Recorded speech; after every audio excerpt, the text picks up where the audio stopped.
নমস্কার। আমরা রাখি বন্ধন সম্পর্কে কিছু পাঠ করছি। আজ সারা দেশে রাখি বন্ধন উৎসব পালিত হচ্ছে। এই উৎসব কয়েক শতাব্দী ধরে পালিত হয়ে আসছে। পুরাণেও এই উৎসবের উল্লেখ আছে। ঐতিহাসিকরা বলেন, মোগল আমলের বাদশাহ হুমায়ুনের রাজত্বকালে রাখি বন্ধন উৎসবের সূচনা হয়। তবে এই উৎসব বিশেষভাবে পালিত হয় গত শতাব্দীর গোড়ায়। ব্রিটিশ শাসক লর্ড কার্জনের বাংলাকে ভাগ করার পরিকল্পনার বিরুদ্ধে গর্জে উঠেছিল বাংলার সমস্ত মানুষ। তাদের নেতৃত্ব দিলেন স্বয়ং রবীন্দ্রনাথ।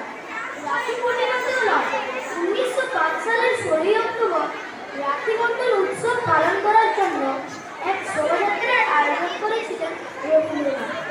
অনুষ্ঠান শুরু হলো সূর্যোদয়ের আগে। শোভাযাত্রায় গাওয়া হয়েছিল সেই বিখ্যাত সঙ্গীত, একই সূত্রে বাঁধিয়াছি সহস্রটি বন। এই অনুষ্ঠানে সামিল হয়েছিলেন বহু বিশিষ্ট গুরুজন।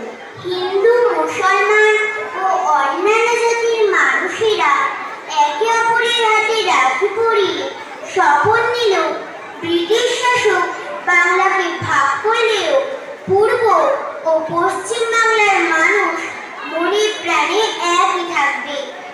এক অভূতপূর্ব উন্মাদনায় কলকাতা তথা সারা ভারতের মানুষ সেদিন জেগে উঠেছিল। কলকাতা শহরে গাড়ি ঘোড়া দোকানপাট বন্ধ রইল সেদিন।